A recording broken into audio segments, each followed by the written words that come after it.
Welcome to Buckle Up with the Boys with your host, Drew Billy, and co-hosts Trevor Dinsmore and Eric Matheson. It's going to be a hell of a ride, so subscribe down below to stay up to date with all things Buckle Up with the Boys.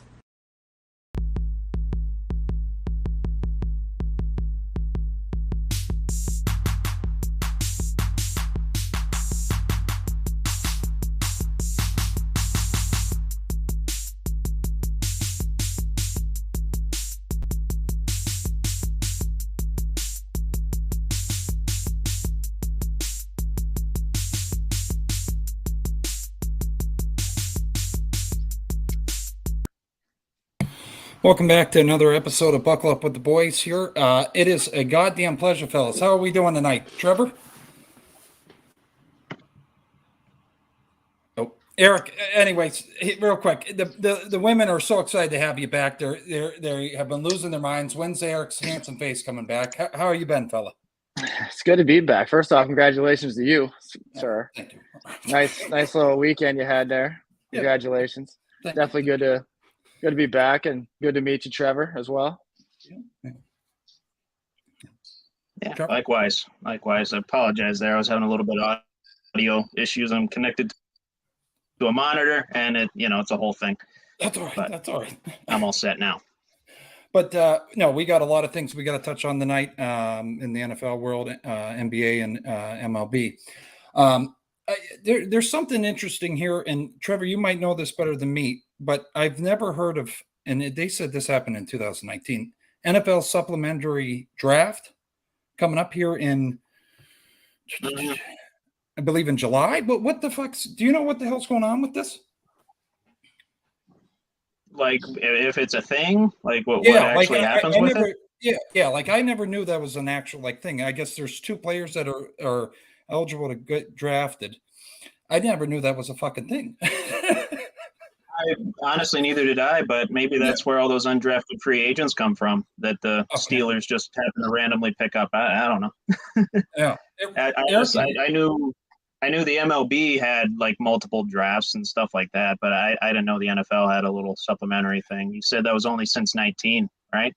Yeah, it happened in 2019, and then it started in 1977. I never knew this was a fucking thing. When I was looking for content today, I was like, what the fuck is this? Nah, right. Yeah, right. It's not nearly as publicized, and obviously it's not televised, not to my knowledge anyway. So, right. Eric, have you heard of this? Yeah, I mean, I definitely have heard of it. I think it's just, a secondary draft after all the other guys, all the big dogs get drafted in the first go of it. I think it's, essentially just a second chance for people to get drafted after. I'm sure they, go and do a lot of workouts and things like that for other teams after the draft is already concluded for, people to sign them. So I don't know a ton about it. And, we should probably do some research and see some big names that have been taken in that type of draft, Right. No, I just saw that today. I had to throw that out there. I think everybody's kind of shocked to shit. They've never fucking heard of that, and it just came out of the woodworks. And it's like, oh, this is happening. There's only two players, so which is interesting. It's a wideout, Jackson State wide receiver Malachi Wideman, and Purdue wideout Melton Wright. So two wide receivers have a chance to have their NFL dream come true. One thing we got to touch on though, and Trevor's had to listen to me bitch about it, but the Stephon Diggs situation and Josh Allen situation in Buffalo, Eric. So it's coming out. Josh is basically saying everybody needs to get the hell over it. But we can't, because we still don't know what the fuck's going on. So who wants to take that one? I don't know what the. I mean, it's just like a drama scene over there. Oh, yeah. I mean, it right now is kind of a slow news cycle period for the NFL. It's the only sport going on right now is baseball, so we need something to fill our time, and anything to keep the drama going, the media is going to stir it up. Right. But I don't know. I still think there's drama going on. I don't think Stephon's going to play in a Bills jersey. Eric? I think he'll end up staying, but it just seems like very high school to me. I mean, like just the he said, she said type of deal. I mean, at the end of the day, you're getting paid millions of dollars to play the game, and I don't think that's really going to stop them from being who they are, especially with the Bills. I mean, they're not that far off from being a Super Bowl team. So, I mean, obviously, if you lose Stephon Diggs, then there's a big change in scenery, and they're not in that upper echelons anymore. But ultimately, I think they'll get it together and kind of figure it out. Okay. I mean, I said it last week, Trevor, and a lot of people got pissed off with the comment. I really think, though, their chance of winning a Super Bowl has closed. I think that window has closed, Eric. If Diggs leaves, then yeah. If he leaves, then yeah. I don't know how well they've bolstered their offensive line this upcoming season, but I know that they should have more of a prominent run game from actual running backs rather than Josh Allen this season. So that'll hopefully help lighten his load. And Stephon Diggs, he'll still get his target share. I don't know why that would ever be a complaint. He's one of the most targeted receivers in the NFL. He's obviously one of the most talented receivers in the NFL and one of the best to have in fantasy. I know because I had him last year. Right. No, right. No, but I think where this all stems from, and actually, I think no one actually, all the jackasses out there that just like to cause shit and say, oh, well, whatever. This all stems from McDermott saying he was very concerned about Diggs not being at mandatory OTAs. That's what this all stemmed from. And then, it's just amazing how the media just grabs that one little fucking piece, man. And we're down a whole nother path now. It's wild to me. But one thing too, I got to touch on for sure, is definitely Saquon Barkley's future with the New York Giants. So do we think that he's going to reach a deal with them, or is he packing his bags and heading somewhere else? I just feel like running backs, typically are just not getting that big contract anymore. I mean, you're seeing it with Josh Jacobs right now too. They franchise tag him instead of giving him 3-4 years, wherever the case may be. The running back position over the last 10 years has just become interchangeable. You know what I mean? There's so many different backs that can slide in. There's just a very few, and I would say Saquon's in that bunch, but there's very few backs that are really, really difference makers. When it comes down to it, it's a position that's kind of just fading a little bit. So, I mean, he's one of those guys that I think deserves to get paid. I mean, he's hasn't been able to stay healthy all that much, which obviously probably playing a factor into it, but we'll see. Hopefully he does, because he's a good back. Yeah. Trevor, Penn State fan, what do you think here? Yeah, I mean, if you couldn't tell, I'm not. Yeah, big old Penn State. And obviously, he was there when I went to Penn State. So he was, lighting up Ohio State, Michigan, and all those teams, and I was enjoying the hell out of it every single week. Echo Eric. He deserves his bag. He absolutely deserves his bag. But the running back market is just fizzling right now. It's unfortunate, and even guys like Dalvin Cook that are still on the market, they're probably going to have to settle, as unfortunate as it is, and as good a workhorses as those guys are. The running back market, we keep saying it over and over, and Nate Stice has said it many times on this program. It's a committee running back league now, unless you have a Derrick Henry or a Saquon Barkley, or I guess to an extent even a Dalvin Cook. Unless you have one of the top 5 backs in the league, you're generally running with a committee. Even the Steelers do it with Jaylen Warren and Najee Harris. And obviously, the Raiders, they really don't do that. They got Josh Jacobs. He's all world. He's fantastic. And he was also on my fantasy team, so I really enjoyed him. It's unfortunate. Hopefully he does work something out. He is a UFA after this season, making $10 million. Hopefully it doesn't come to a tagging situation, but if it does, then they can ultimately tag him next year, I believe, as well. And at that point, he would be entering his age 28 season, and we know running backs. About 30 is the expiration date on most of those guys. So that's what I was going to say too. But the other thing too is I think he's more of a stand-up guy, and I don't try to push too much of the Steelers stuff. Eric had to deal with all that with me and Josh when we were doing it together. But I have to say, Saquon is a better human being than Le'Veon. You know what I mean? He's not going to do what Le'Veon did to the Steelers. Well, it ultimately fucked up his career, but I don't see Saquon doing that. If he can I think he's going to take a pay cut. I really do. If he I think he is a team guy, and he's not going to try to start a boxing career after his NFL career. But you know what I mean? Like living uphill. But it is what it is. I don't know. We'll see. But Eric, I have to say this, and I don't mean to take a jab. Cole had to go through it. You've went through it. So how do you think the Raiders are going to do this season? I think a successful year would probably be about 9-8. Like if they ended up being 9-8, I think I'd be like, all right, couldn't really. It's just tough because the whole thing with Jimmy Garoppolo, like it sounds like he's going to be healthy, but we'll see.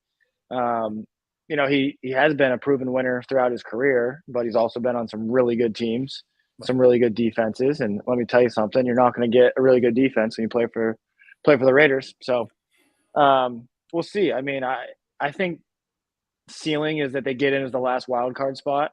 I think realistically they probably win 7 games, but last year they struggled in those close games, and the year before that they were phenomenal in those close games.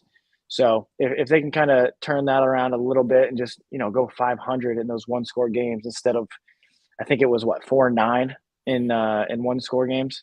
Like you can't do that and be successful. So if they made a wild card spot, I would be ecstatic. Right.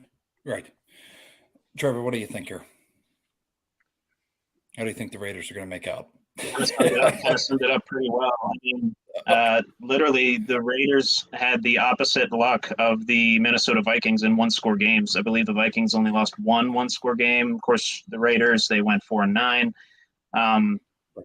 Plus, your division is going to get a little more competitive now. The Broncos are likely going to improve. I don't know. The Chargers are always a crapshoot. You never know how they're going to do. And Herbert with his injured ribs, how well he'll recover from that. And I it's unfortunate that you're in the same division as the Chiefs. It really is. Yeah. When he signed that big contract. Go ahead. Yeah. Go ahead, Trevor. No, you're good. Sulk all you need to. I kind of understand because we got Joe Burrow in our division. We're going to be dealing with him for quite a long time. I mean, he's no Patrick Mahomes. He might turn into that. But, yeah, I would be ecstatic if y'all got 8 wins. I'm pulling for you. A lot of my uncles are Raider fans, too, so I kind of quietly root for them. Yeah, I remember when Patrick Mahomes signed that big, crazy contract that he did a few years ago. And I was just like, the Raiders aren't going to win the division for the next 12 years. Like, they're not going to do it. Like, as long as he's there and they got Kelsey, and that's kind of going back to what you were saying about the Bills. Like, if are they done? I mean, obviously, if Diggs leaves, then yeah, you're in some trouble. But as long as you have, what's his name at QB, I mean, personally, I think if you have a good QB, you got a good chance. So we'll see. We'll see how our guy Garoppolo does in the first couple games, and if he can stay healthy. That's the main thing. Right. And the only and I'm not Eric. I didn't bring him up just to bash him. What I think everybody's forgetting though is Garoppolo's reuniting with McDaniels. So I don't. I mean, if he's healthy, I think it could work out. I think McDaniels. I think all along, and Eric, when they fucking traded away or got rid of fucking Derek or released Derek Carr, whatever the fuck they did, we were on here and I'm like, McDaniel. That's McDaniels. McDaniels did that. He got Derek out, and I think all along that was his plan. I don't think it was Jimmy G, but I don't know. I don't. I mean, they don't have an. He doesn't have an excuse, and McDaniels doesn't have an excuse either because the Raiders have weapons. Like they have a lot of talented players, on their offense. Their offensive line's not bad. Like they're a little shaky in the pass game, but their run game is really good. Josh Jacobs was really good. They have weapons on the outside. There's no excuse for the offense to not be great. Like they were talking about last year before the season started that they're going to be a top 5 offense. And, obviously they weren't. They had a hard time putting points on the board. So we'll see. I definitely do not like the direction that things have gone since Josh McDaniels has been there. Mm-hmm. Maybe things change this year and maybe he, like you said, got his quarterback that he wanted. I don't know if he was, the top pick, but as long as he stays healthy and I don't got to watch God knows who play quarterback for the Raiders for 15 games, I'll be at least a little bit happy. Right. No, and just swinging off of things here. This is kind of a beautiful transition here. So what I want to touch on with you, Trevor, is something concerning it, and it's also, I don't think as bad for Eric's in the Raiders regard, but I would definitely say, so I looked at percentages. I'm going to get a little more fucking in depth. I wanted to get more stats in the podcaster. So I pulled up some shit.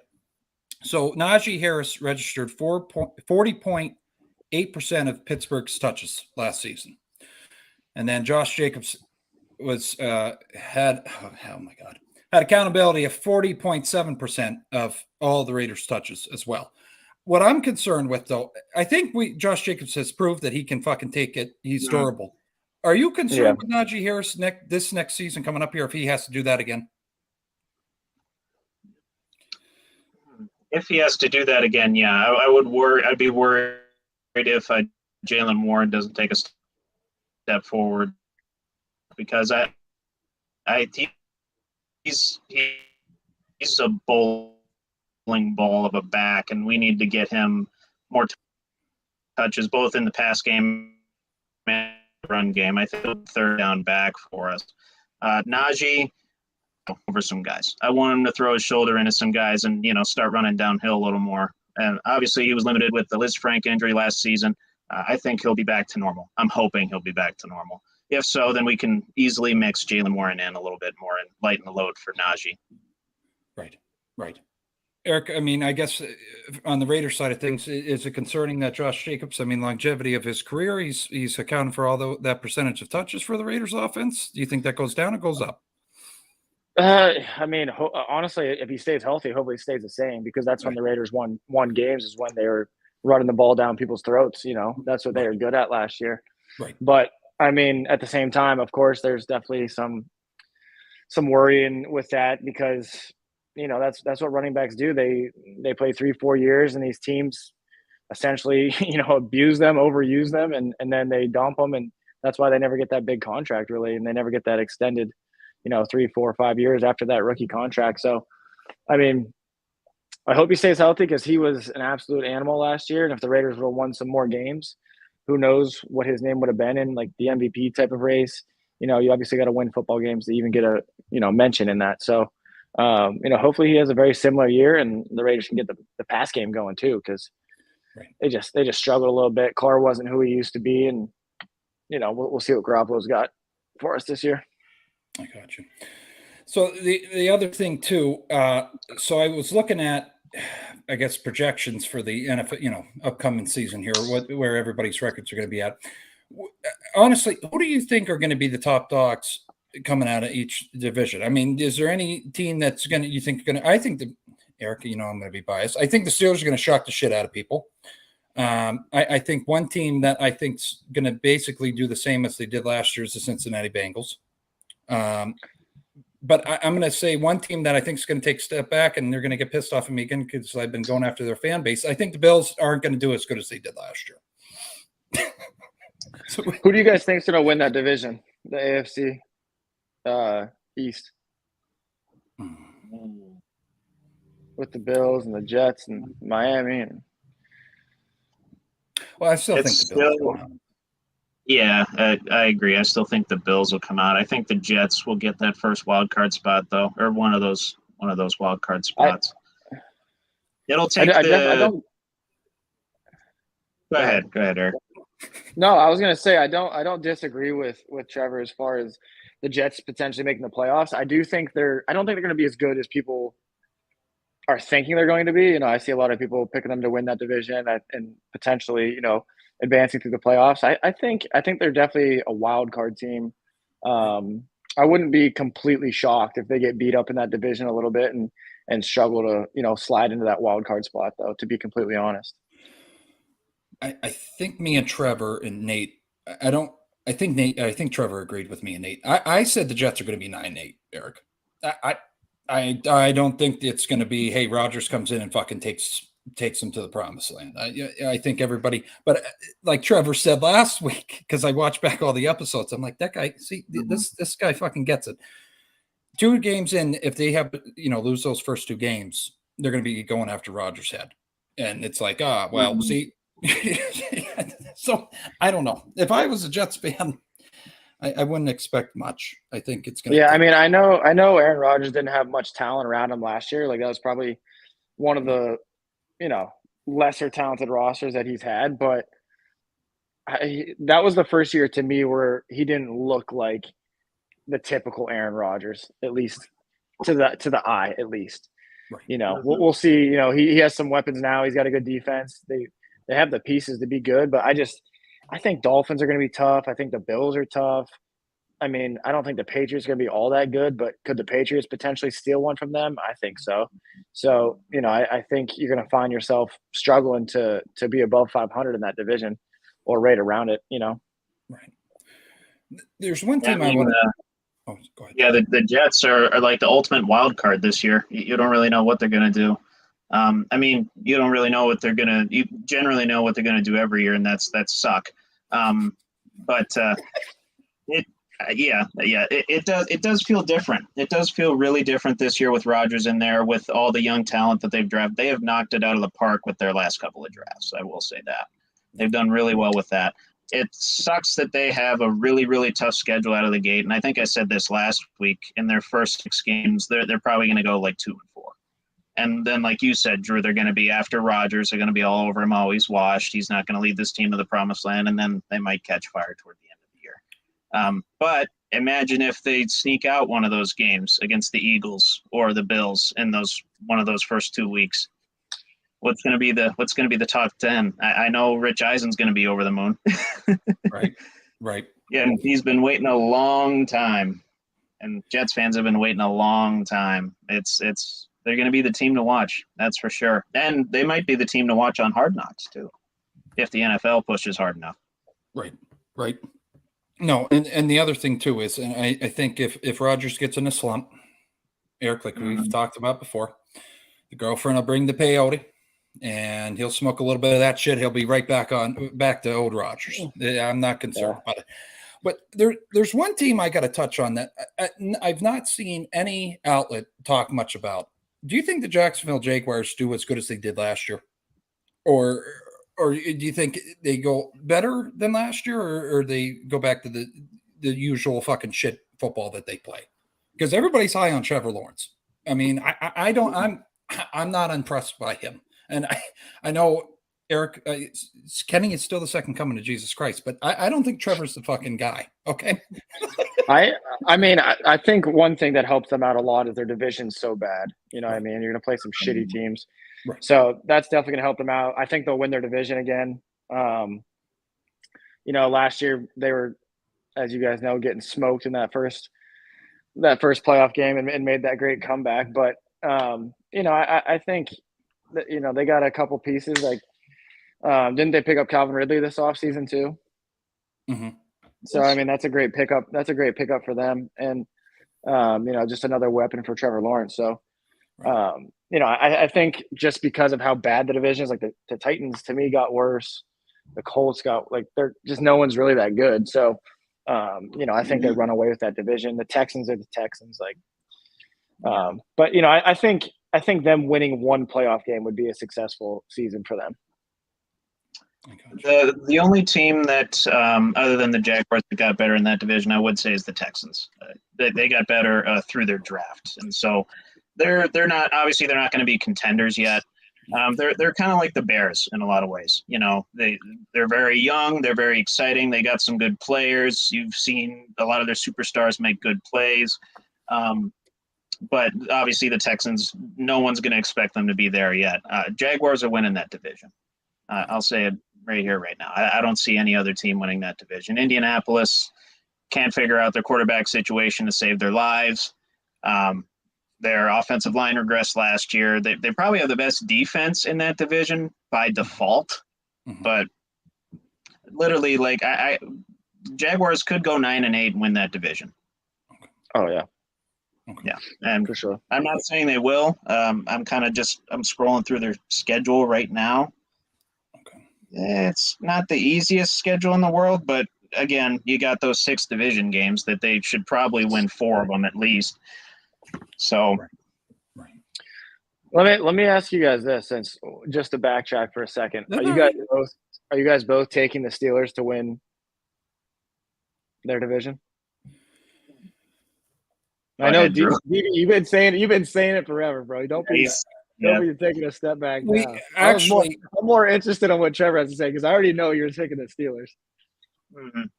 just real quick, I just want to say this, and I know Josh still watches the podcast. I think he quit doing this because I don't. Do you remember that bet?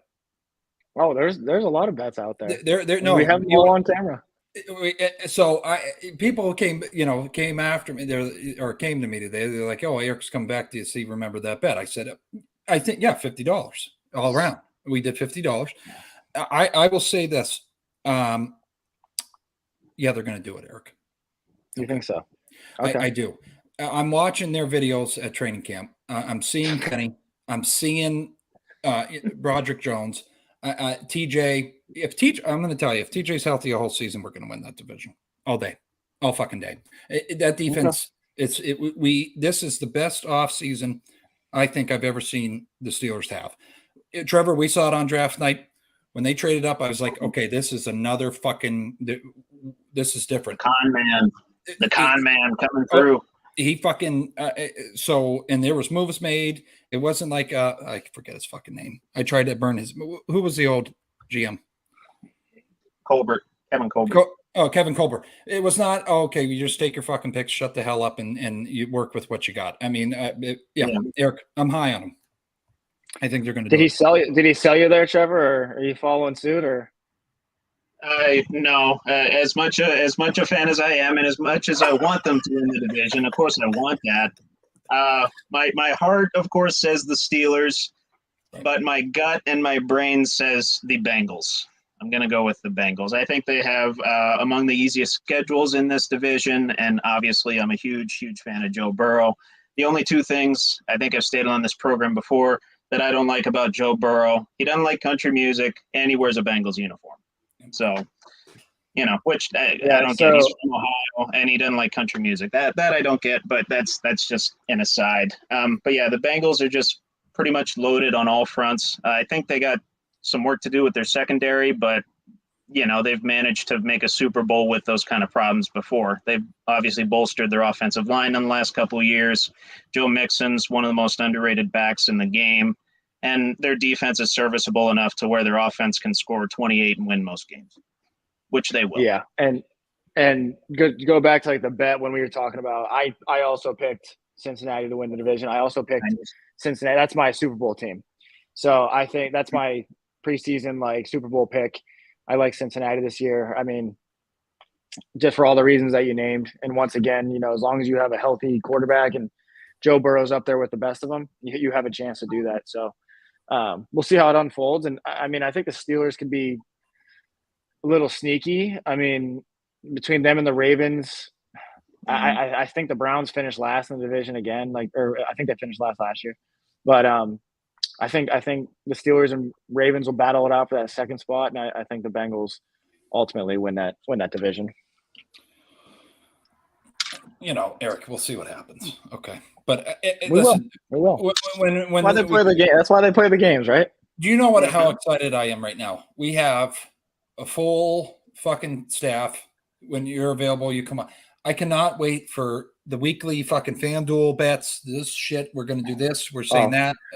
I'm saying a month out, we'll do the fucking Super Bowl. Oh, yeah. Hey, good news. What?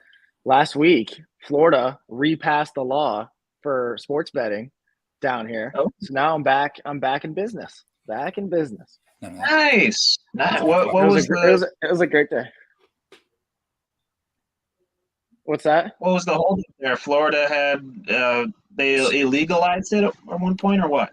So they legalized it for, I want to say, 2-3 months, and then it got shut down. My buddy works for Hard Rock Digital, who they run the Hard Rock app, and it got shut down. He just got a new job, all this good stuff, and they shut it down. And they have different they're legalized in different states, but just not here, right, which is crazy because it's a Hard Rock app.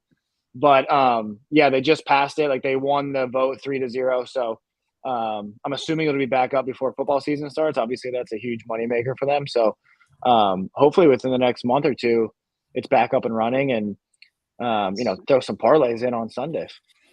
It just pained me when we were talking about parlays, and you had to go on the app, or I don't even think you can access the app, if you know what I mean, but you had to go online, and we're like, oh, well, Eric, I'm going to do that, and then it's like, well, DB, I can't fucking do it. I'm like, so it's good to have you on board, buddy.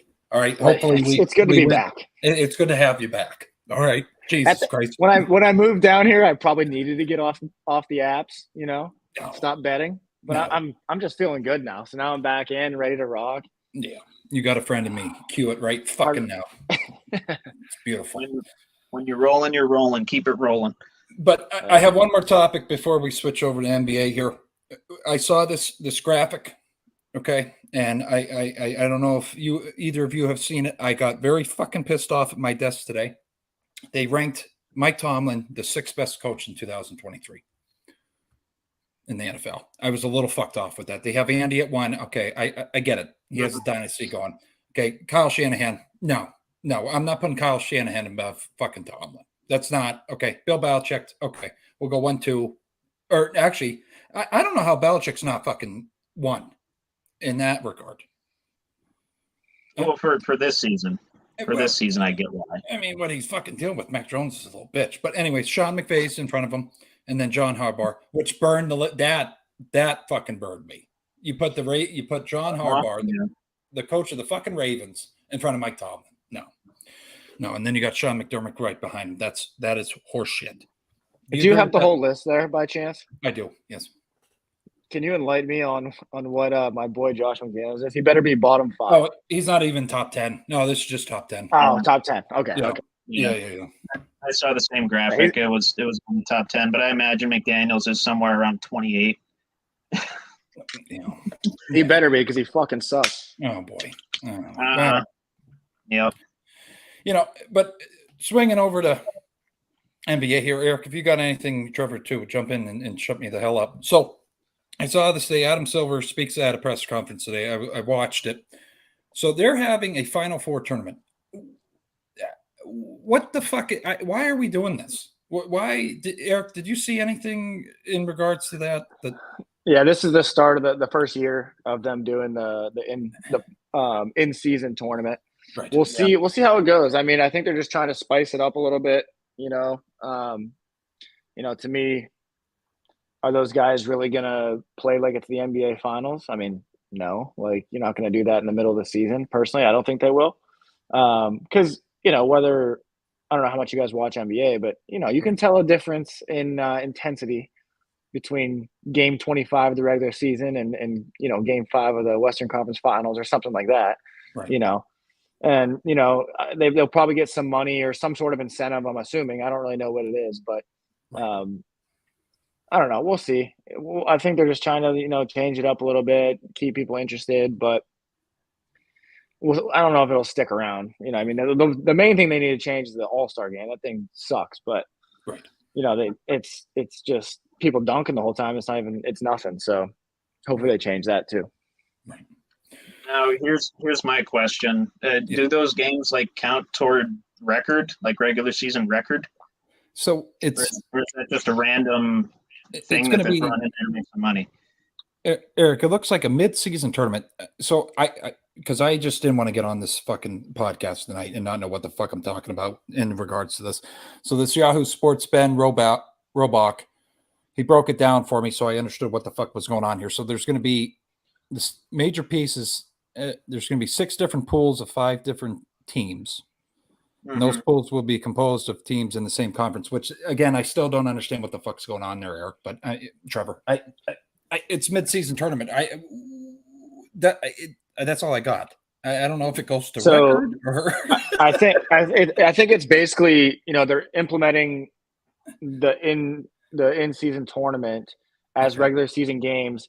The one thing I did see, Trevor, was the finals game will not count for stats. I know that. Okay. For future. So I'm assuming it doesn't count towards record either, would be my guess. essentially, I think, all those teams, even if you lose, you're going to play somebody else, and it just kind of counts as your regular season record. But like I said, I saw that they're not counting the stats for the finals game, just like they don't count the stats for the play-in games now with the the 4 teams. So I don't know. It'll be interesting. I mean, you like to see new things, but you also, personally, for me, just being an NBA junkie and just loving the game of basketball, you don't want to see it get too far away from what it was and what drew you to it in the first place. Like, I watch a lot of podcasts and or listen to a lot of people, listen to a lot of people talking about the NBA eventually, bumping to a 4-point line, and it's like, dude, I don't want to see that. Like, this isn't the carnival. I want to watch basketball. You know what I mean? And I understand that guys are, shooting from, somewhere, that people never shot from before. I get it. Yeah. But like, I want to see the main idea of the game stay the same. And, I think personally, at some point they will change it to there'll be a 4-point line or some sort of other line, but hopefully not in my lifetime. Hopefully they wait a little bit. Right. But I did see here, so I just fucking found it, $500,000 reward for each player on the winning team in that tournament. Yeah. So I guess there's the fucking incentive. But yeah, I mean, 500,000 is like fucking $500 to these fucking guys. But anyways, Damian Lillard addresses concerns about trade requests from Trailblazers. Do you guys think that he's out? Damian Lillard's moving on after Grant Williams got drafted here. I mean, what do you guys think here? Yeah, I think he's out, but he's not out before the season starts. I think he'll start the season with Portland. I don't think they're going to be able to reach anything because he's seemingly uncompromisingly wants to go to Miami, and Miami doesn't want to trade anyone right now. I think the Blazers, they want a package that includes Tyler Hero, and that's not going to happen. The Miami Heat have come out and said, no, that's not going to happen. So I think it'll take some jockeying. It'll take some back and forth. And I think it'll happen mid-season before the trade deadline at some point. Now, what I want to happen, obviously, is for Harden to go to Portland and for Mr. Lillard to come to Philadelphia. I would absolutely love that. I don't think it's a possibility, but, a guy can dream, right? Right. Anything to move on from the beard at this point is a good thing for Philly fans. But anyway, yeah, mid-season. I don't think a deal gets done in the near future. Eric, I'm seeing Heat. I'm seeing Knicks and Heat. I think he's going to be out before the season starts. Obviously, you guys can see this beautiful little other side palm tree in the background. I'm hoping he comes to Miami. I think it's going to be it's not going to be a straight up Blazers Heat have a trade and Lillard goes and they get whatever. There's definitely going to be other teams involved, and that stuff does take time. So it might not be tomorrow, but I think before the season starts, ultimately, he's not going to be wearing that Blazers jersey, and it sounds like his agent has made it pretty damn clear that he doesn't want to play for anyone but Miami. And I read reports that that the agent was calling, teams who might have had interest in trading for him and telling him that he won't be happy there. Like, he only wants to go to Miami. So I will say, if Miami is able to get Lillard and keep Jimmy and keep Bam, you have yourself a hell of a big three starting out. So, Pat Riley has always been a magician ever since I've started watching basketball. His organization has always, made great moves and got the most out of players. So we'll see what happens out of it. But I would love to see him come to Miami so I can go watch him a few times because, you don't get to see him on that stage, like you get to see LeBron and KD and all those guys. I'd love to see him in a Western or an Eastern Conference Finals or something like that because the boy can play. He's one of the best hoopers in the league for sure. Right. Well, and I don't know if you guys have seen this either. So Draymond Green, kind of the modern day Dennis Rodman. I really enjoy him. He's on the podcast P with Paul George, and he goes after NBA. He blasts the fuck out of NBA GMs, especially for drafting him in the second round. He he makes this quote, Eric, and I want to see your opinion on this too. So he says, I had 21 workouts. Most GMs are pretty fucking dumb. I had a great workouts, absolutely great workouts, dominated the workouts. I shot the ball well, 2-on-2, 3-on-3, 4-on-4, dominated them. And they ended up drafting me in the second round. He doesn't feel it's right that in these workouts, that's solely what they base it off. Do you agree with that, Eric? I mean, you being, a baller in college, what do you think about that? I mean, I think there's, you have a whole body of work, which he did play very well when he was in college at Michigan State. So I'm not saying he didn't play well, but, Right. For him to go in and, he said he played really well in the workouts that he went into, like, those GMs are going to look at a lot more than just a 2-hour scrimmage or 2 hours of workouts. You know what I mean? They have a whole fucking 80 games that he played at Michigan State or however many games he played. So, I mean, ultimately for him, besides the money that he would have got, like if he was a lottery pick or something like that, worked out pretty damn well for him. He went to the perfect situation. Like he's been there for however many years he's been there now, and now he just signed again. So, I mean, he's definitely made his money. What was his contract he just had? $100 million, right? 4 years, $100 million, I think it was. Like, take it easy, big guy. I understand the little chip on the shoulder, and that's why he's good, and that's how he's always been ever since he's been in the league. So, whatever keeps the motor going. But there's obviously a lot more that factors into where you're going to get drafted, other than that little 2-hour workout that you put in for a team when you travel to their city. I mean, if Draymond is saying this about his draft position, Nikola Jokic should have some things to say on some other podcasts as well, being drafted during a goddamn Taco Bell commercial. Yeah. I love that that's a meme now, by the way. Right.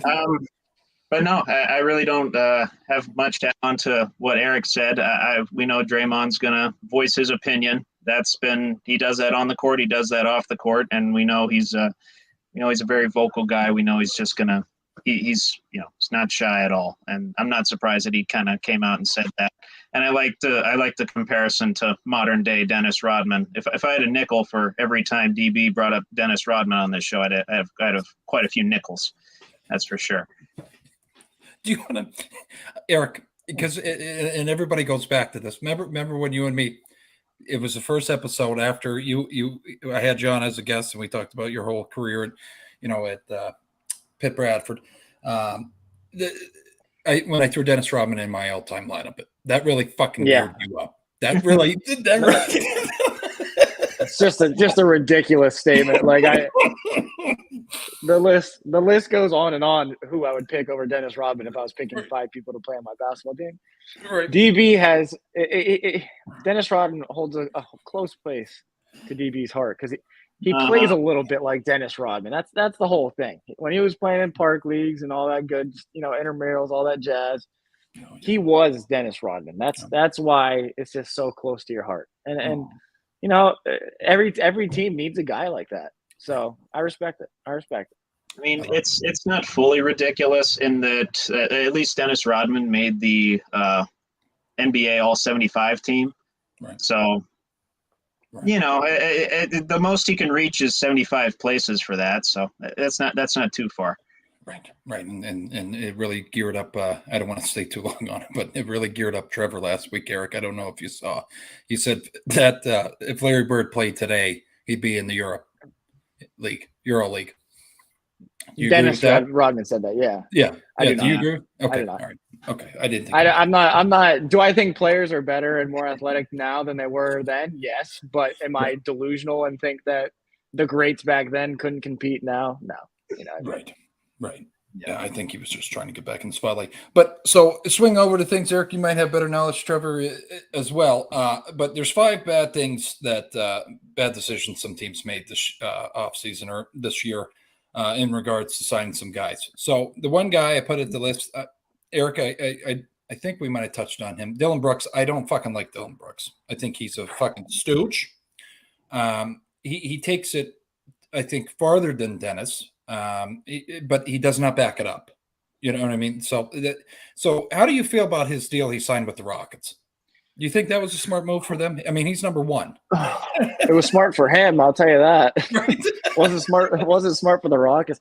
That shows you those organizations that typically struggle and they're not good.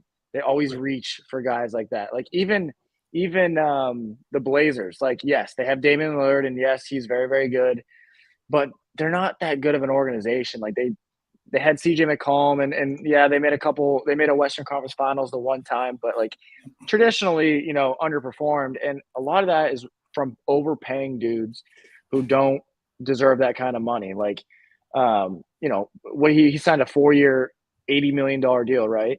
Yes, sir. I believe it was. Yep. Like, I mean, I'm not saying he's bad, and like, people are joking around saying he should be in China playing and all this stuff. No, of course he's still an NBA guy, but is he an $80 million guy? No, like you're not going to get that from a team that's contending. And Memphis is one of those teams that's contending, and they said, "Yeah, dude, we're not going to give you $80 million. Like, what are we talking about?" So, not a great deal, but Right. the Rockets couldn't get any worse, so they'll be a little bit better with. I mean, I'm a Fred VanVleet guy, so I like him.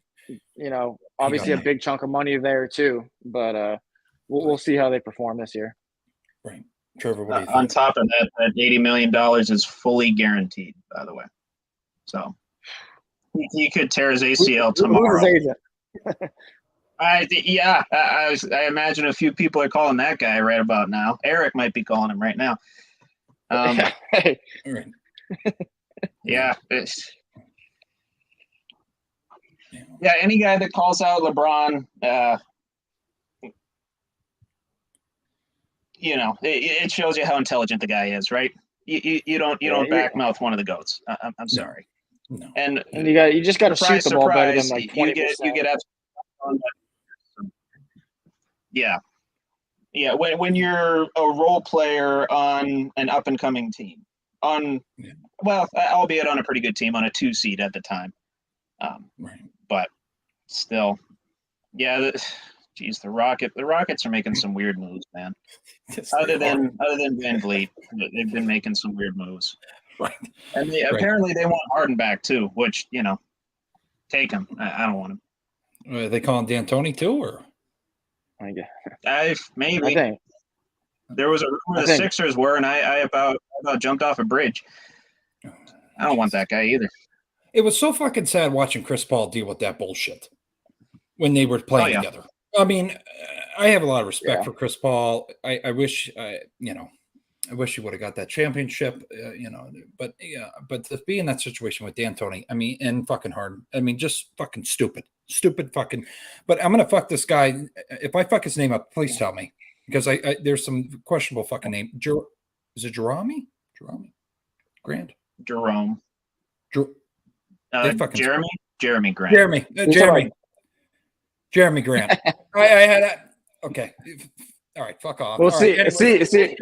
This goes right into my point, though, right? Right. So, the Blazers, Right, signed Jeremy Grant to a huge contract. Does it say the numbers there? 5 years, $160 million. Like, huge contract. Is he a good player? Yeah, he's good. Is he a superstar? No. Like, is he even close to being a superstar? No. Like, that to me, that was probably honestly one of the reasons why, Lillard's like, dude, what are we doing? Like, yes, he probably wanted him to stay, but not for that kind of money, and not, then you can't sign other players to help you out and win. Like, there's just certain organizations, it seems like, they have to reach because they haven't been winning, and then they see a player who's like a mid player, and they're like, okay, let me reach and get this guy, and they overpay him, and then they set their franchise back another 5 years. Like, it's just, I don't know. It's like clockwork with some of these places, and the Rockets, ever since, even though I'm not a James Harden guy at all, do not like James Harden, don't think he is the recipe to winning a championship at all. And ever since like he left, they've been kind of searching, and I don't know. We'll see. I don't think that's a horseshit contract too, though, to me. Right. What do you think, Trevor? Yeah, that's another fully guaranteed one. So, I didn't see that. Oh, yeah.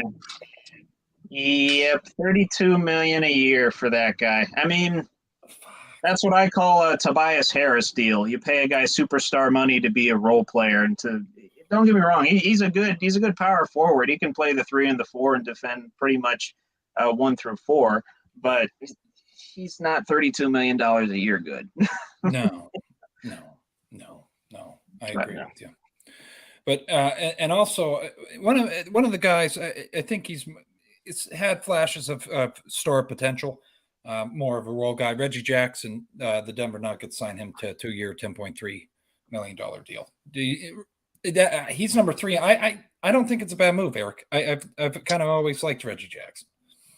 No, I don't think that's too bad. I mean, I think they probably knew that they were going to lose a couple guys. Like they lost, Bruce Brown, who played pretty solid for them, in the playoffs. He was really good, and then the ultimate vet in Jeff Green, they lost him too, which obviously they're not the same position. But the Bruce Brown, losing him, you pick up Reggie Jackson, you try to, keep the margin small as far as losing a productive player. So yeah, I don't think that's that bad. Not nearly as, outrageous as the other two. Trevor? Bruce Brown got a nice deal too. He definitely got what he deserved, I think. He's a weird fit for the Pacers, but he's making his money, so what does he care? and he's already got a ring. He doesn't have to chase that. But yeah, he signed 2 years, $45 million, $22.5 million a year he's making. That's a pretty good chunk of change for that guy right there. It's crazy though, because I was seeing a lot of reports that the Lakers were going to try to get him. I think it was like $14 million a year or something like that, and then he went with and got a lot more than 14. So good for him. Yeah, exactly. Maybe they're not going to win being with the Pacers right now. So no, go get your bread. It kind of worked out for the Lakers too. They were able to sign a few guys, and they kept Hachimura and Reeves. So yeah, I was very happy with the Lakers offseason so far. Yeah. Another ex-Laker here, Eric. Kyle Kuzma gets fucking paid with the Wizards 4 years, $102 million. You think he's worth that?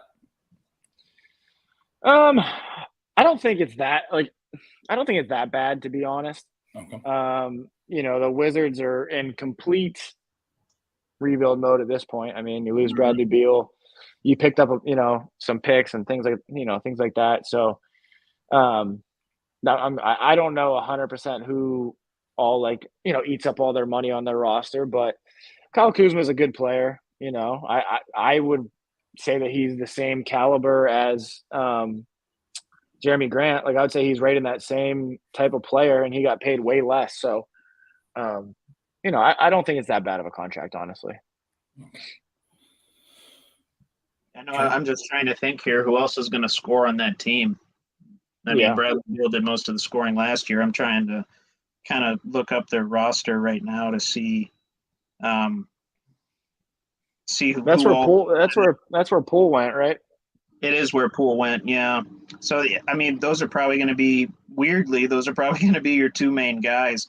I mean, other than that, I'm not seeing anybody on their roster that's a big scorer. Freaking Landry Shamet, Dion Wright, Taj Gibson's on that team. He's still in the league. He's been around for 100 years. He's 38. Give it up. I will say, I think Poole has a pretty good year with them. Agreed. He struggled a little bit, last year in the playoffs against the Lakers, and ultimately that's kind of what seems like pushed them out. I know the whole fight in the beginning of the year and all that, but when you're always playing behind Steph Curry or playing, behind Clay and all those boys, if you get a chance to open up your wings a little bit and spread them out, I think he'll average damn near 20 points a game. I think he'll get up there because, like you said, they don't have anyone else to score. Him and Kuzma are going to have to score for them to be in games. So I think him and Kuzma will be a nice little 1-2 punch, but ultimately, they have nowhere near enough to be a good team. But we'll see what happens. And then the last one here, 5, Jacob Poeltl, Toronto Raptors, 4 years, $80 million. What do you think? It's a lot. Go ahead, Trevor, if you have any comments on it. Yeah, no, I honestly, this is a guy I really haven't kept tabs on. He's with Toronto, you said? He's with Toronto. I just don't get. And Eric, well, both of you both can maybe clue me in on this. Why the fuck did they let Fred Van Vliet leave? Too much money? Too much money. I mean, well, who else do you fucking have? I mean, is Siakam still there? Contract with the Rockets too. Yeah. What was the numbers on that again, Drew? For Pirtle? 4 years, 80 mil. 4 years, 80 million. Okay, so you're paying 20 million a year for 12 and a half, 9 and 2 a game. And then Those were 26 stats last year. 26, 27 player option though. Okay. So, Well, yeah. okay, so there's an out there then. I mean, that kind of makes sense then. The Raptors are probably in a rebuild mode at this point. I don't really see them doing a whole lot. Is Siakam still with them? Or is he gone too? He's still with them? Siakam's there. Yeah. Siakam's there. He might weirdly, he might be their best player right now. Yeah, I would say so. I mean, I don't know. They had a nice little roster when Kawhi was there. They had a nice team. Granted, I don't think they would have won the finals if the Warriors would have stayed healthy when, KD went down and then you had Clay go down, and I don't think they would have won the finals.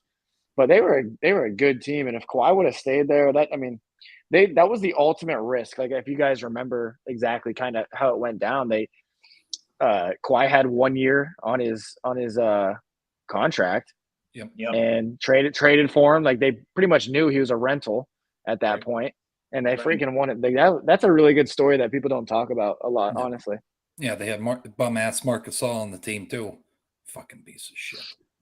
I tend to block that year out because of what happened in the Western Conference semifinals. Yeah, but bounce, little fucking bullshit. Yeah. You and Embiid crying a little bit. I believe I knocked over a standing fan and broke it at the time, and then I remember vividly. That's every week. I remember vividly. I sat on my porch and probably had about 3 or 4 beers, just processing the whole thing, what just happened, and playing the clip over and over in my head. And now it's playing over and over in my head now, and I'm getting all pissed. But anyway, yeah, Kawhi going to the Raptors. That was the perfect move at the perfect time. It just kind of coincidentally came together, and it really, really worked out for Toronto. I mean, other than that, the city of Toronto really hadn't won shit in years. So good for them, I guess. Did you guys see like Drake's post to Fred VanVleet? No, I don't pay attention to Drake at all. He like put up this post of Fred VanVleet because him and they're boys, and he said something like them, being lookalikes and how much he had cherished the time over the last couple of years, blah blah blah. And then he said like, good luck in with your team in China or something like that, or like making fun of the Rockets.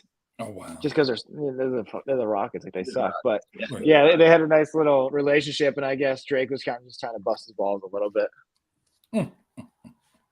Well, yeah, I don't know. I always him coming out of Wichita State. I've always been a Van Vliet guy. I really enjoy him.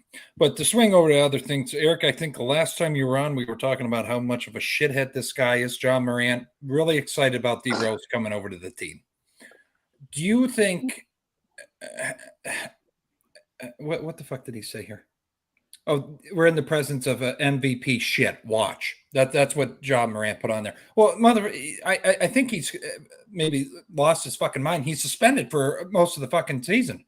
Best part of 25 games, yeah. Yeah. So do you think D Rose is going to be able to keep this guy level headed?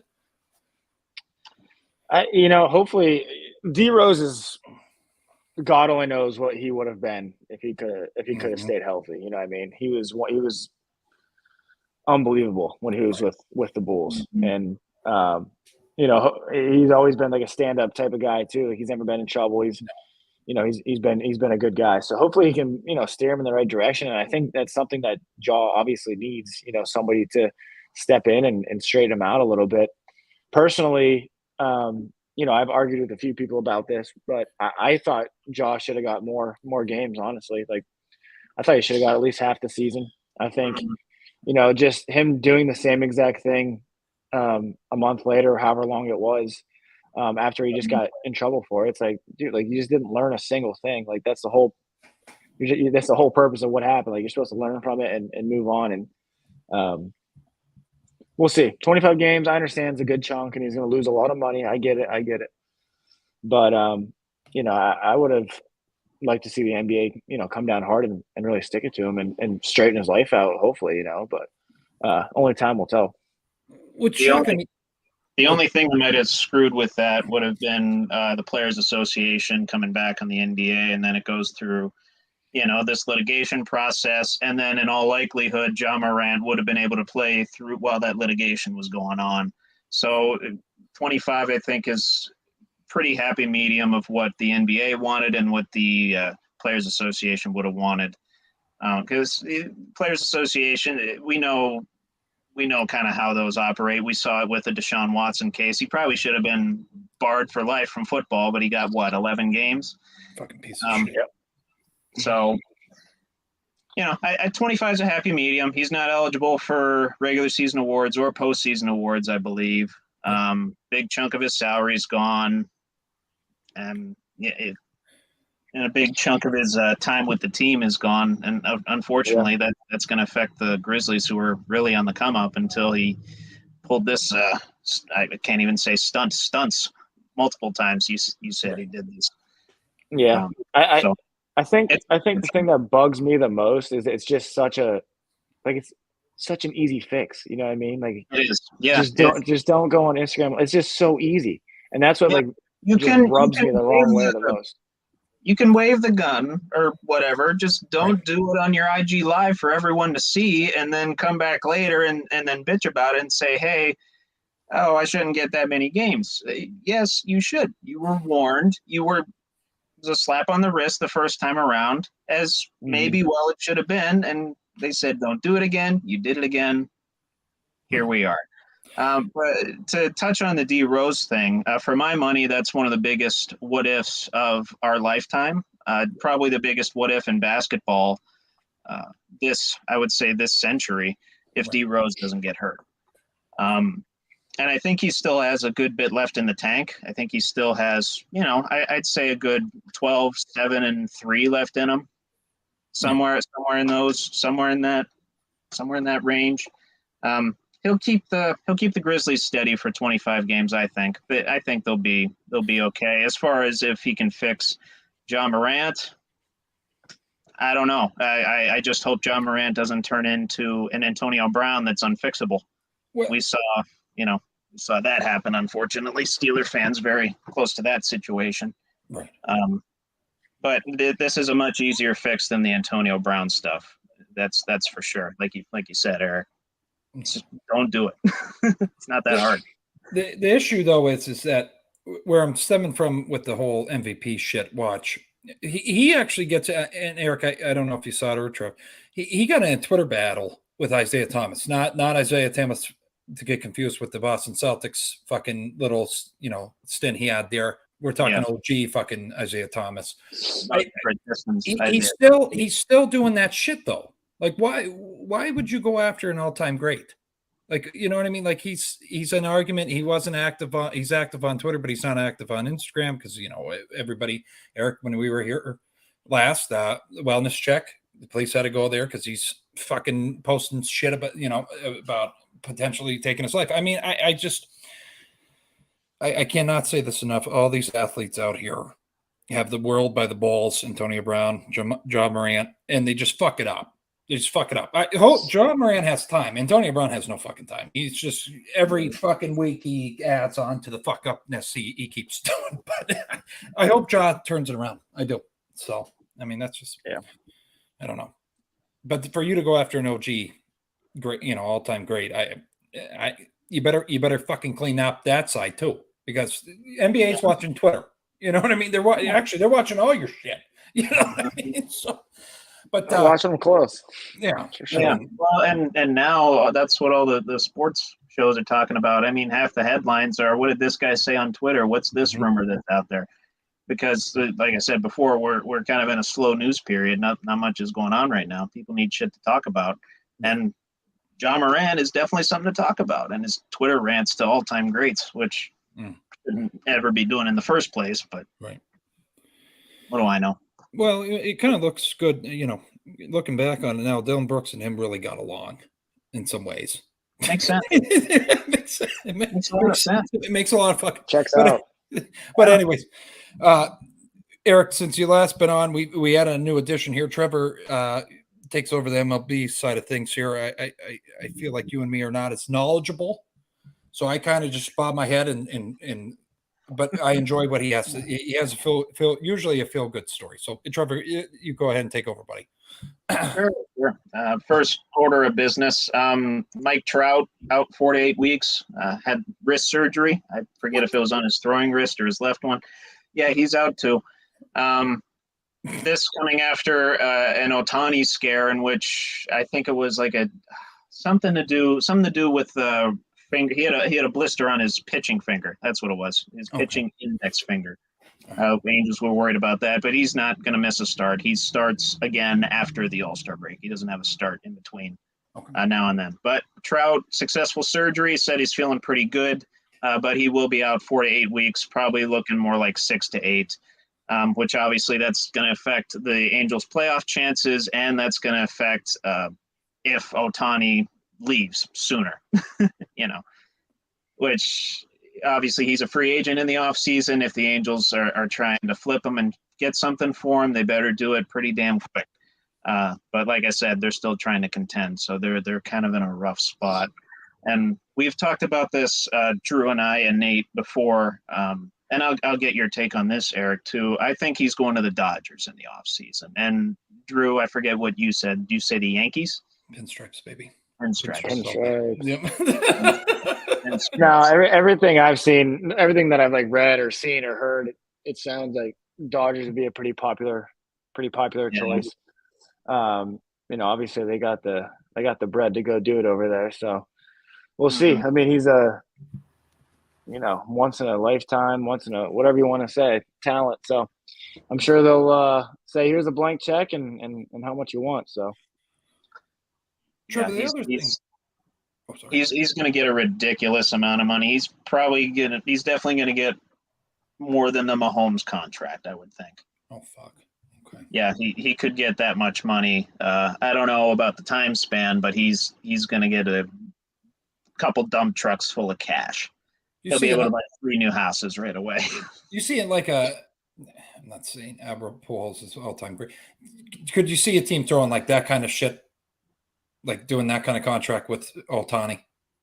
Oh, yeah. Okay. I said, I think the lead candidate's the Dodgers. They have a bunch of guys on 1 year rental contracts right now. They got a lot of old timers that are on their roster. They still have a good team, don't get me wrong, but a lot of their roster's aging. They're going to have the cap space. Well, cap space here. I'm talking cap space. There's no salary cap in baseball. You're good.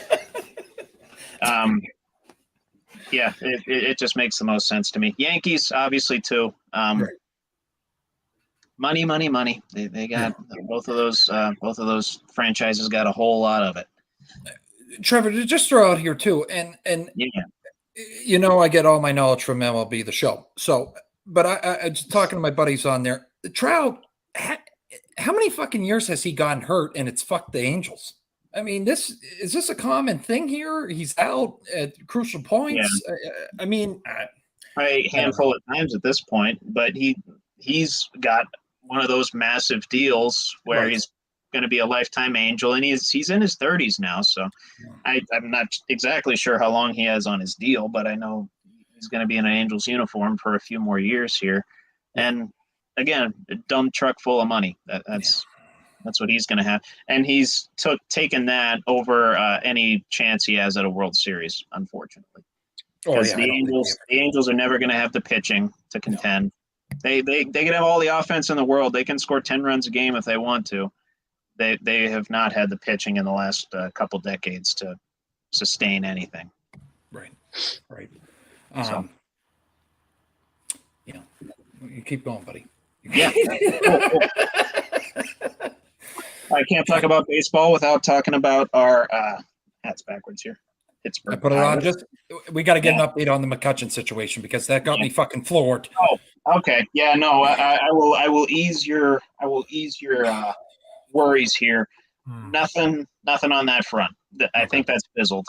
All right. I think that's fizzled because I know we had like a half-hour long discussion last week about this. Holy I think we're good. I don't think he's going anywhere. Okay. All right. Well, but I still hate the fucking owner. He's still a jackass. No, I know. I'm going to hate him until he's 6 feet under. That's or until he sells the team. Right. Right. Unlikely, unfortunately, but. Yeah, Eric, you lived. I don't know which one of those are gonna. I don't know which one of those is gonna come first. The 6 feet under or selling the team, but yeah, seems like something. I mean, God, I would love to follow the Pirates like I used to, but I just can't do it. Well, they just make me not want to do it. You lived in the city for a little bit. Trevor lives there now. Yeah. I just what drives me nuts, and I think every fan out there of any sport, I think everybody knows in Pittsburgh, when baseball comes around, it's like, fuck, can we just get the football? Like, I wish that changed, though. You know what I mean? Like, it kind of just, and I told them last week, Eric, I can't fucking sit there for 9 innings and watch a game. I can't do it. Even though they sped up the game, I can't fucking do it. And I'm trying for these guys so I can actually add some shit to this, but I can't do it. You know how you get a city and all those people to follow you. You win some games like that's right. You remember back in 14 or 15 or whatever it was, 13, when they were wild card team. That stadium was rocking. That stadium was going crazy, and people were following including myself. I was following the Pirates every day, seeing if they won games. But when you're the start of the year was real cute and nice and good to see that they could win some games. But let's be honest, nobody expected them to continue to do that. Like, let's be honest. Right. So they're back to where they probably should be and who they are. So hopefully they change that soon. I was down at the game in Miami a couple weeks ago. A couple weeks ago. I was down at the game at Miami Stadium when the Pirates came to town. Took them about six innings to get their first hit. So a lot of action. I watched that game in its entirety because it was on at the same time as College World Series. So I had College World Series, big TV, and the Pirates on my laptop. I think that was the 2-0 game. I think that game ended up being like 2-0. It was or was there some late inning action? The game that I was at, it went to some late innings. They didn't score any runs until the 8th. I think they scored 1 run in the 8th. But at the end of the 7th, they had like 1 hit. And I was with a couple other people. I was like, all right, let's get the hell out of here. So we bounced out of 7. Thankfully, it was Kutch. Kutch was the one that got the hit, so that was cool. But right. Oh yeah. It was good to see him again. I went to the game that they had against one of the games against the Padres where they won 7-1. Santana smacked one out. Kutch got a couple hits, so it was a good time. Good to see. But yeah, no Kutch trade rumors anymore, Drew. We're good. Yeah, we don't have to burn the city down. No, they don't need to go to Permanis and get the grease. All right, so no. Or no, that's right. We're just burning the stadium down with the Permanis grease. That's what. Fucking light it up. Fuck them. Yeah. Anyways, no, I got you. I'm just kidding. A little bit happier news.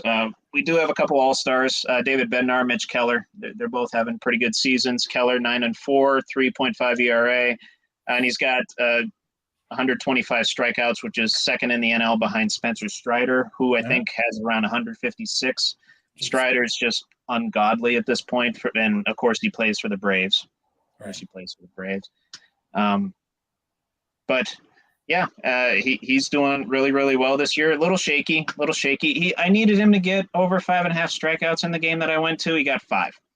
So I'm a little pissed at him for that. But otherwise, he's kind of living up to the expectations we originally had for him. So thankfully, he's doing well right now. Watch Pirates trade him next season. That's probably what's going to happen. Yeah, sounds about right. Yeah. And then David Bednar, 1.36 ERA and a 1.6 wins above replacement. That wins above replacement's tied for third in the NL among relief pitchers, and he's only blown one save, 16 to 17 on the season. Obviously, he doesn't get as much volume as you'd like him to get in the save department, but he's just a force of nature. He's fantastic, and he was an all-star last year. He's going to be an all-star this year. He was an injury replacement. I can't remember who exactly he replaced, but thankfully, we got a couple Pirates. Got a couple Pirates in there this year, and that's partially because, and I hate this rule that each team has to have an all-star representative now. I absolutely hate that rule. It's kind of stupid. It's literally a participation trophy for everybody. Right. It is what it is. But yeah, otherwise, and then kind of on to some more not so great news. Jimmy Cordero, I believe he's a pitcher for the Yankees, suspended under the MLB's domestic violence policy. And according to that policy, they don't really release details of what's going on. And they didn't disclose, they did disclose how long he's suspended. 76 games. Bear in mind that Tatis got 80 games, I believe it was, for PEDs. So at least the MLB's taken domestic violence as seriously. Yeah. I just gotta say this, and if you're to the point in this episode, it's just kind of getting Eric. I mean, we touched on it. We had 4 or 5 fucking situations last year. We had the Bills punter, that all that fucking shit. What the fuck? I don't know why these guys can't keep their hands off women. You literally make millions and millions of fucking dollars. Like I think these teams, Trevor, I don't mean to take over your segment here by no means. No, okay. no. But I really think these teams fucking, Eric, and you can validate this. You investigate these guys so much in the draft. Okay. And if you get them on your team from another team, you basically, if you're bringing them on your organization, you've watched them. There's a reason you're bringing them on. Like, if you see like this guy in practice has anger issues or some fucking, maybe let's fucking address that before, it leads to something else. Like, do these fucking teams not have counselors? Is that not a goddamn thing? I mean, it's just like, holy fuck. You know what I mean? Yeah, it's a tough situation. I mean, it's like, it's spreading to every fucking sport now. Every goddamn year, every season, we got some jackass just doing some stupid shit. Maybe I'm out of line, but I'm just saying, you know what I mean? Like, it irritates the fuck out of me. Like, why?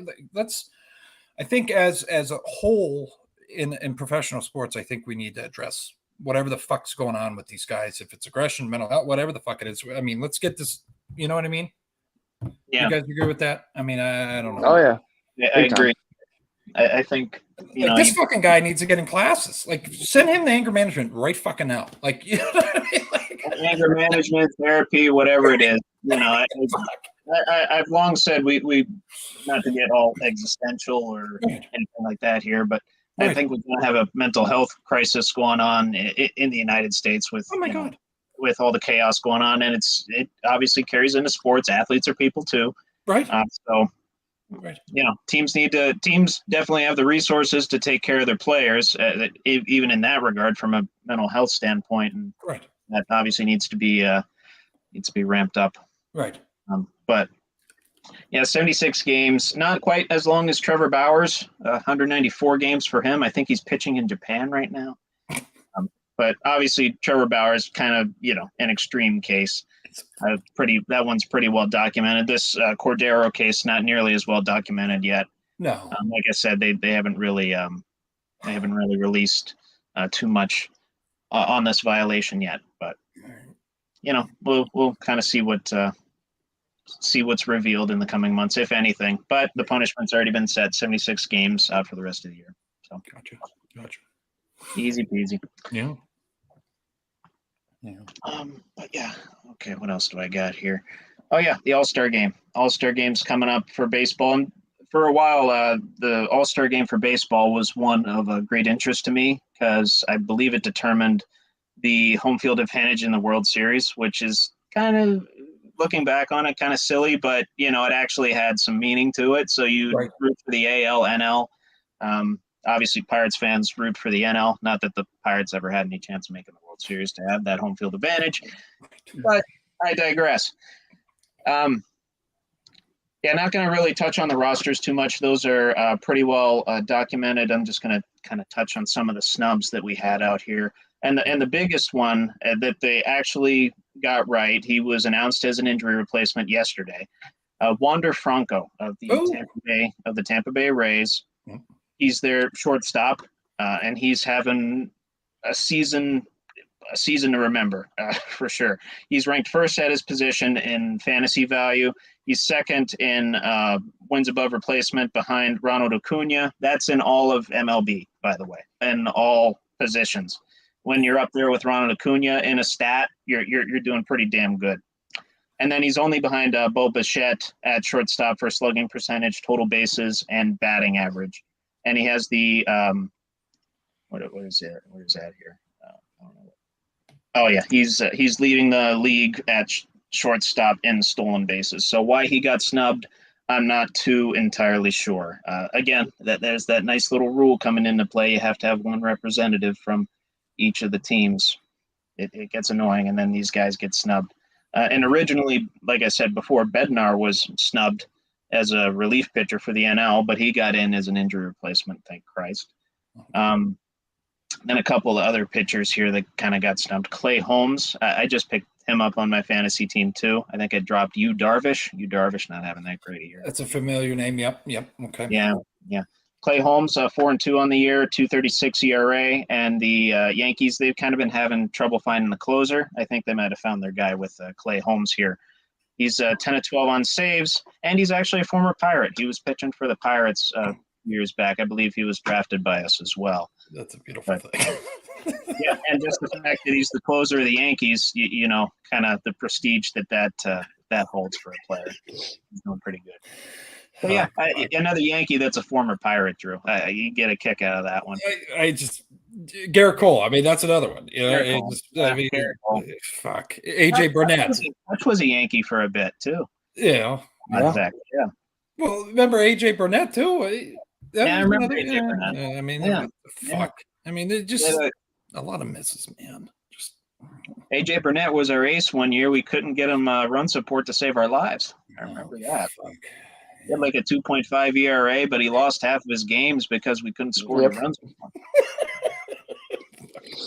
But another guy here from actually my West Coast team. I'm a Mariners fan as well. Okay. Just because I have to like someone other than the Pirates to stay sane, if I'm being honest. And why not? Why not like the Mariners? They tend to be good sometimes. They don't have any World Series rings yet, but that is what it is. But anyway, George Kirby, 7-7 on the year. He's got a 3.21 ERA. He's got 86 strikeouts. And like AJ Burnett, he's kind of battling a lot of run support issues with his team.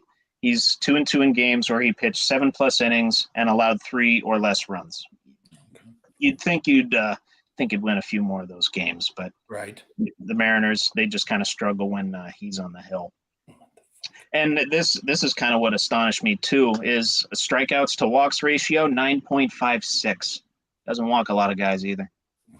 Doesn't walk a lot of guys. And his walks, hits, innings pitched 1.04. He doesn't give a lot of base runners. He doesn't get into a lot of bad situations. But again, doesn't get that run support, loses half of his games. Those are there's others. There's others, but those are definitely the most notable. And like I said, they corrected 2 of the 4 that I listed with injury replacements.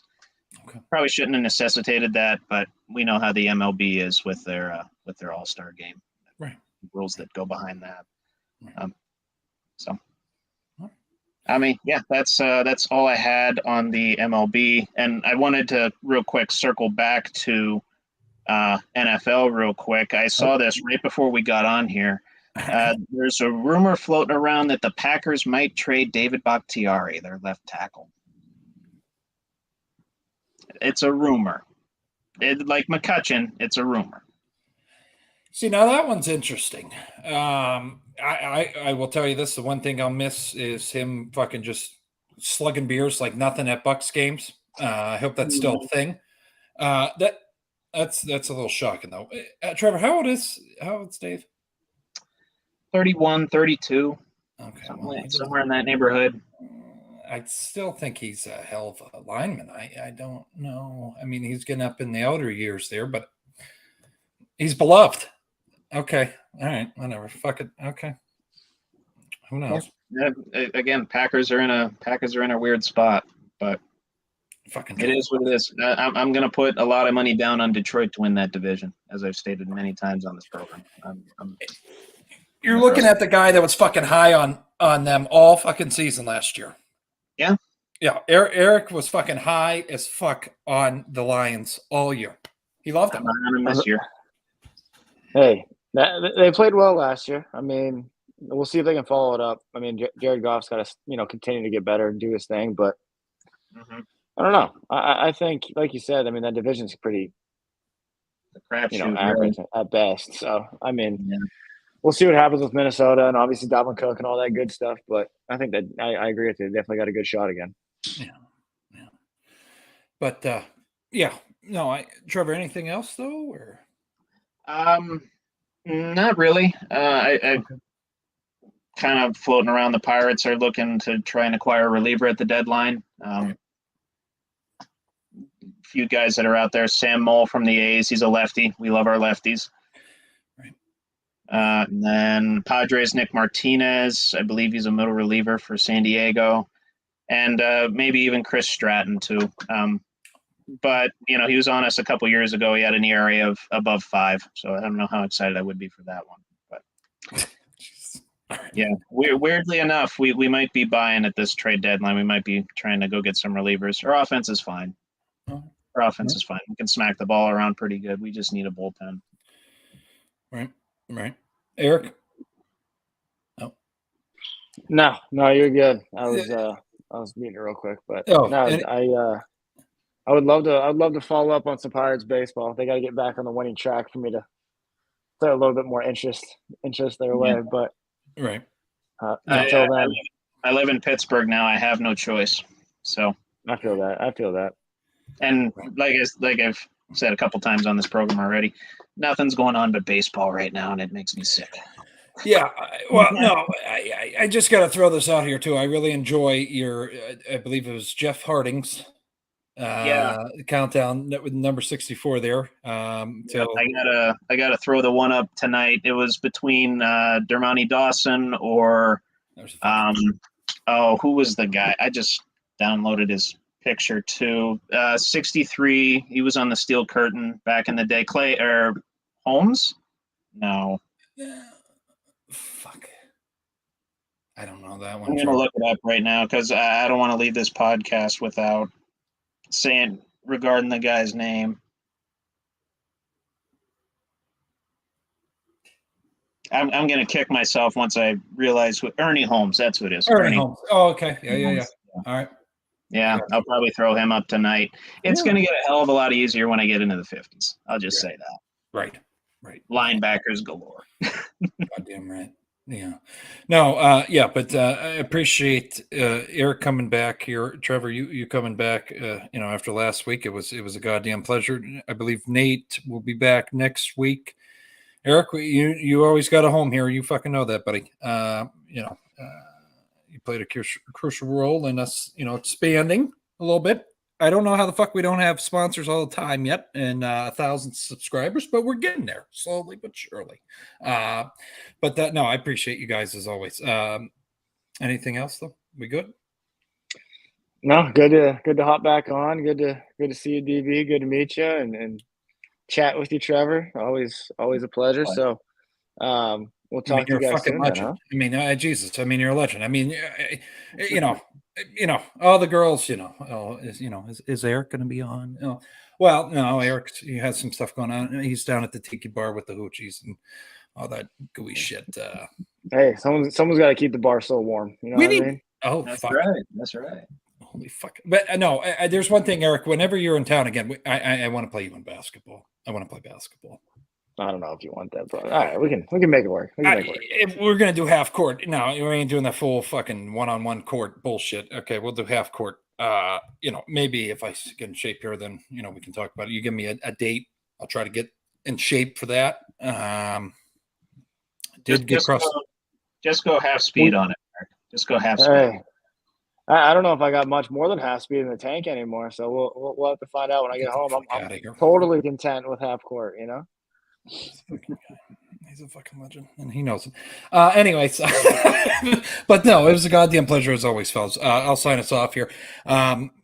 Next week we'll be back. Subscribe if you haven't. Seriously, just hit the fucking subscribe button. I see you guys. I mean, we got almost 1,000 views on every episode. Hit the fucking subscribe button so you can stay up to date here, okay? And I can start paying these guys for fucking taking time out of their days, okay?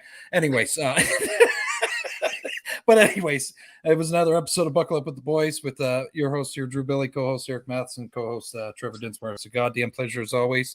Have a good day, have a good night. God bless, and stay safe out there. All gas, no brakes, baby. Thank you.